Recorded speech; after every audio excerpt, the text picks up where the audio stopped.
প্রিয় দর্শক, এক সময় বিশ্বনবী সাল্লাল্লাহু আলাইহি ওয়াসাল্লাম এক সাহাবীর কাছে গেলেন। আর সেই সময় সেই সাহাবী আল্লাহ সুবহানাহু ওয়া তাআলার কাছে দোয়া করছিলেন।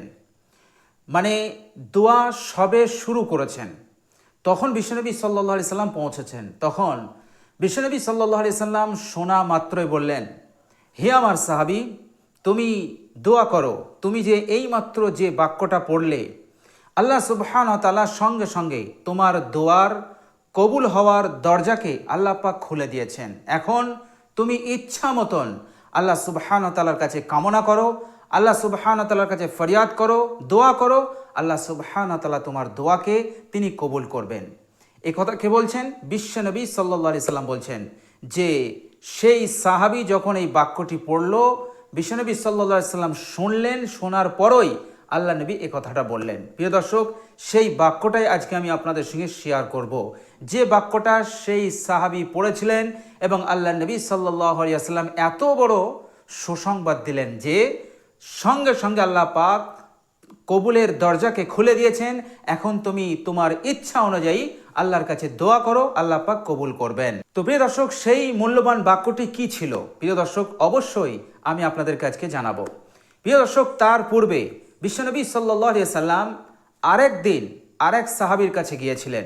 হাদিসটি বর্ণনা করেছেন হযরত মুআয ইবনে জাবাল রাদিয়াল্লাহু তাআলা আনহু। তিনি বলছেন যে রাসূলুল্লাহ সাল্লাল্লাহু আলাইহি সাল্লাম এক সাহাবীর কাছে গেলেন, আর সেই সাহাবী আল্লাহ সুবহানাহু ওয়া তাআলার কাছে দোয়া করছিলেন। আল্লাহর নবী সাল্লাল্লাহু আলাইহি সাল্লাম সেই সাহাবীর দোয়া শোনা মাত্রই বললেন, হে আমার সাহাবী, এই দোয়া তুমি কখনোই করবে না।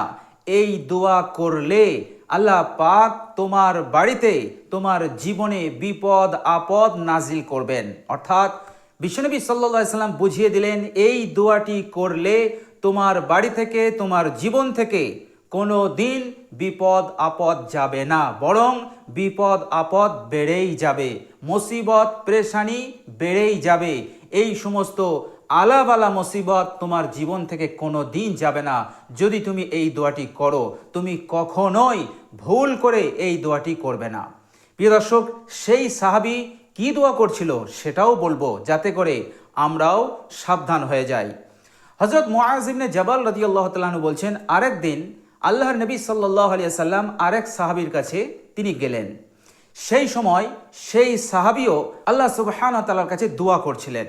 আল্লাহর নবী সাল্লাল্লাহু আলাইহি সাল্লাম সেই সাহাবীর দোয়াটা শোনা মাত্রই তিনি বললেন, ও আমার সাহাবী, তুমি যে দোয়াটি করছো, তুমি জানো এর মতলব কি, এর অর্থ কি হতে পারে, তুমি কি জানো? সেই সাহাবী বললেন, ইয়া রাসূলুল্লাহ, আমি তো জানি না। আল্লাহর নবী সাল্লাল্লাহু আলাইহি সাল্লাম বললেন, এই দোয়াটির মতলব হচ্ছে তোমার মৃত্যু তাড়াতাড়ি আসবে, সুতরাং এটা থেকে বিরত থাকো। তো প্রিয় দর্শক, এই সাহাবীও কি দোয়া করছিলেন সেটাও আমি আজকে আপনাদের সঙ্গে শেয়ার করব, যাতে করে আমরা সতর্ক হয়ে যাই, সাবধান হয়ে যাই এবং সেই সাহাবীর দোয়াটা আমরা শিখব এবং আল্লাহ সুবহানাহু ওয়া তাআলার কাছে দোয়া করব, যে দোয়াটা শুনে বিশ্বনবী সাল্লাল্লাহু আলাইহি সাল্লাম বলেছিলেন, ও আমার সাহাবী, এবার তুমি আল্লাহ সুবহানাহু ওয়া তাআলার কাছে দোয়া করো, কেননা এই বাক্যটা বলার সাথে সাথে তোমার জন্য আল্লাহ সুবহানাহু ওয়া তাআলা কবুলিয়াতের দরজাকে খুলে দিয়েছেন। বলুন সুবহানাল্লাহ। প্রিয় দর্শক, বিশ্বনবী সাল্লাল্লাহু আলাইহি সাল্লাম যে সাহাবীকে দোয়া করতে নিষেধ করলেন যে এই ধরনের দোয়া তুমি কখনোই করবে না, করলে বিপদ আপদ আরো বেড়ে যাবে, বিপদ আপদ হতে তুমি কখনোই মুক্তি পাবে না, সেই সাহাবী কি দোয়া করছিল? প্রিয় দর্শক, সেই সাহাবী দোয়া করছিল, আল্লাহুম্মা জাআলনি সাবিরা, আল্লাহুম্মা জাআলনি সাবিরা, যার মতলব হচ্ছে, হে আল্লাহ, আপনি আমাকে ধৈর্যশীল বানান। প্রিয় দর্শক, সেই সাহাবী আল্লাহ সুবহানাহু ওয়া তাআলার কাছে সবর কামনা করছে, ধৈর্য কামনা করছে, যে হে আল্লাহ, আমাকে ধৈর্যশীল বানান। এই দোয়াটাই করছিল। বিশ্বনবী সাল্লাল্লাহু আলাইহি সাল্লাম শোনা মাত্রই বললেন, ও আমার সাহাবী, এই দোয়া তুমি কখনোই করবে না। এই দোয়া করার মতলবই হচ্ছে তুমি আল্লাহ সুবহানাহু ওয়া তাআলার কাছে বিপদ কামনা করছো, আল্লাহ সুবহানাহু ওয়া তাআলার কাছে মুসিবত কামনা করছো। কারণ ধৈর্য কখন ধরতে হয়? যখন জীবনে বিপদ আপদ আসে, পেরেশানি আসে তখনই ধৈর্য ধারণ হয়। সুতরাং তুমি আল্লাহর কাছে বলছো, হে আল্লাহ আমাকে ধৈর্যশীল বানান, এর মতলব দাঁড়াচ্ছে তুমি আল্লাহ সুবহানাহু ওয়া তাআলার কাছে বিপদ কামনা করছো, তুমি আল্লাহ সুবহানাহু ওয়া তাআলার কাছে মুসিবত কামনা করছো, অমঙ্গল কামনা করছো। সুতরাং এই ধরনের দোয়া তুমি কখনোই করবে না। আল্লাহ নবী সাল্লাল্লাহু আলাইহি সাল্লাম বললেন, তুমি এই দোয়া করবে, অর্থাৎ আল্লাহ সুবহানাহু ওয়া তাআলার কাছে আফিয়াতের দোয়া করবে।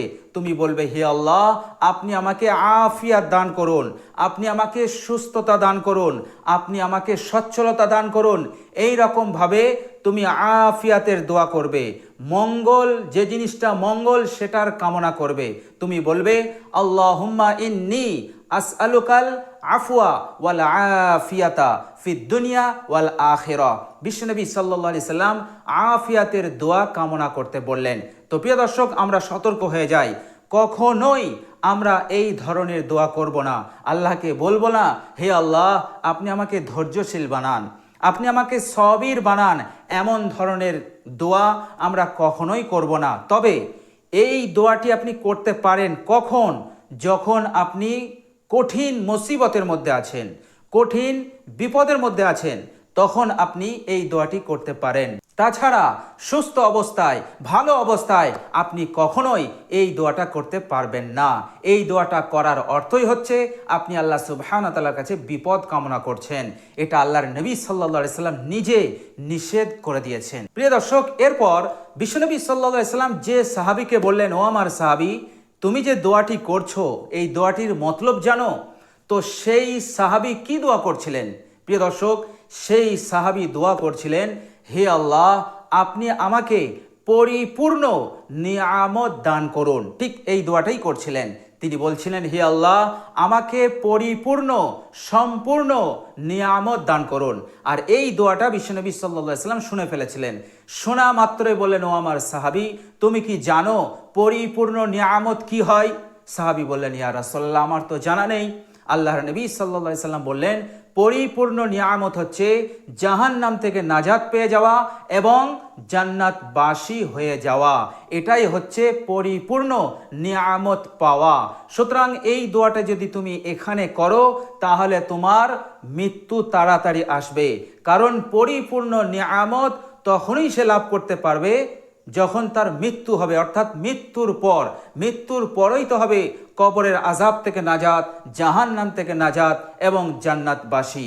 সুতরাং আল্লাহর নবী সাল্লাল্লাহু আলাইহি সাল্লাম বললেন, পরিপূর্ণ নিয়ামত কামনা করো না, এইভাবে কামনা করো না, তুমি আফিয়াত কামনা করো। তুমি এইভাবে দোয়া করো, আল্লাহুম্মা ইন্নী আসআলুকাল আফওয়া ওয়াল আফিয়াতা ফিদ দুনিয়া ওয়াল আখিরা। প্রিয় দর্শক, এরপর বিশ্বনবী সাল্লাল্লাহু আলাইহি সাল্লাম যে সাহাবীর দোয়া শুনে, অর্থাৎ তিনি দোয়া শুরু করেছিলেন আর শুরুতে যে বাক্যটা তিনি পড়েছিলেন, আল্লাহ নবী সাল্লাল্লাহু আলাইহি সাল্লাম শোনা মাত্রই বলেছিলেন খুশিতে, হে আমার সাহাবী, তুমি যে এই বাক্যটা পড়লে, এই বাক্যটা পড়ার কারণে আল্লাহ সুবহানাহু ওয়া তাআলা তোমার জন্য কবুলিয়াতের দরজাকে খুলে দিয়েছেন। এখন তুমি যা ইচ্ছা দোয়া করো, আল্লাহ পাক তোমার দোয়াকে কবুল করবেন। প্রিয় দর্শক, সেই সাহাবী সেই বাক্যটা কি পড়েছিলেন? প্রিয় দর্শক, মনোযোগ দিয়ে শুনুন। সেই বাক্যটি ছিল, ইয়া জাল জালালি ওয়াল ইকরাম, ইয়া জাল জালালি ওয়াল ইকরাম, ইয়া জাল জালালি ওয়াল ইকরাম। এইটাই তিনি পড়ছিলেন। এটা শোনা মাত্রই বিশ্বনবী সাল্লাল্লাহু আলাইহি সাল্লাম এত বড় সুসংবাদ দিলেন। সুতরাং আমি আপনি যদি এই মূল্যবান বাক্যটি পড়ে আল্লাহ সুবহানাহু ওয়া তাআলার কাছে দোয়া করি, আল্লাহ পাক আমার আপনার জন্য কবুলিয়াতের দরজা খুলে দেবেন। ইনশাআল্লাহ আপনার প্রত্যেকটা দোয়া আল্লাহ সুবহানাহু ওয়া তাআলা কবুল করবেন। এটা বিশ্বনবী সাল্লাল্লাহু আলাইহি সাল্লাম বলেছেন। সুতরাং দোয়া আমাদেরকে এমনভাবে করতে হবে, যে দোয়া করতে বিশ্বনবী সাল্লাল্লাহু আলাইহি সাল্লাম নিষেধ করেছেন সেটা থেকে আমাদের বিরত থাকতে হবে। আর যে দোয়া করলে কবুলিয়াতের দরজা খুলবে সেই দোয়াটাই আমাদের করতে হবে। সুতরাং ইয়া জাল জালালি ওয়াল ইকরাম খুব সুন্দর দোয়া এবং এটা একটি ইসমে আযম। এই ইসমে আযম আপনি 3 বার পাঠ করবেন। 3 বার পাঠ করার পর আপনি আল্লাহ সুবহানাহু ওয়া তাআলার কাছে ইচ্ছা মতন কামনা করুন, বাংলাতেই কামনা করুন, নিজের ভাষায় আল্লাহ সুবহানাহু ওয়া তাআলার কাছে দোয়া করুন। আল্লাহ পাক আপনার দোয়াকে কবুল করবেন। প্রিয় দর্শক, আল্লাহ সুবহানাহু ওয়া তাআলা ওয়াদা করেছেন, যখন সাহাবীরা বলেছিলেন, ইয়া রাসূলুল্লাহ, আল্লাহ কোথায় আছেন? তো আল্লাহর নবী সাল্লাল্লাহু আলাইহি সাল্লাম আল্লাহ সুবহানাহু তাআলার ওহীর দিকে তাকিয়ে আছেন। তখন আল্লাহ সুবহানাহু তাআলা হযরত জিবরাইল আলাইহিস সালামের দ্বারা এই আয়াতটা তিনি প্রেরণ করলেন, ওহী পাঠালেন। আর সেই আয়াতটা হচ্ছে বিসমিল্লাহির রহমানির রহিম। ওয়া ইযা সাআলাকা ইবাদি, হে আমার নবী, আমার বান্দা আপনাকে জিজ্ঞাসা করে আমি কোথায় আছি, হে আমার নবী, আপনি আমার বান্দাদেরকে বলে দিন যে আমি তাদের অতি নিকটেই আছি। ওয়া ইযা সাআলাকা ইবাদি আন্নী ফাইন্নী করিব, আমি তাদের অনেক নিকটে আছি এবং আমি তাদের দোয়াকেও কবুল করি যখন তারা আমার কাছে দোয়া করে। সুতরাং আল্লাহ সুবহানাহু ওয়া তাআলা দোয়া কবুল করার ওয়াদা করেছেন। তবে আমাদের সতর্ক থাকতে হবে, বিশ্বনবী সাল্লাল্লাহু আলাইহি সাল্লাম যে ধরনের দোয়া করতে নিষেধ করেছেন সেই ধরনের দোয়া হতে আমাদের বিরত থাকতে হবে। প্রিয় দর্শক, আমরা কখনোই এই ধরনের দোয়া করব না, অর্থাৎ হে আল্লাহ আমাকে ধৈর্যশীল বানান, যখন আপনি সুস্থ অবস্থায় আছেন, ভালো অবস্থায় আছেন। আর কখনোই বলবো না হে আল্লাহ আমাকে পরিপূর্ণ নিয়ামত দান করুন, এর মতলব হচ্ছে আপনি মৃত্যু কামনা করছেন। তো প্রিয় দর্শক, এই দুই ধরনের দোয়া আপনি কখনোই করব না। আমরা যখনই দোয়া করব তখন আল্লাহ সুবহানাহু ওয়া তাআলার কাছে ভালো জিনিসটা কামনা করব। আর যখন দোয়া করব এই ইসমে আজমটা অবশ্যই আমরা পাঠ করব, ইয়া জাল জালালি ওয়াল ইকরাম। আর সব সময় চেষ্টা করব জামে দোয়া করার, যেমন রব্বানা আতিনা ফিদ দুনিয়া হাসানা ওয়া ফিল আখিরাতি হাসানাতাও ওয়া কিনা আযাবান নার। আরেকটি জামে দোয়া হচ্ছে আল্লাহুম্মা ইন্নী আসআলুকাল আফওয়া ওয়াল আফিয়াতা ফিদ দুনিয়া ওয়াল আখিরাহ।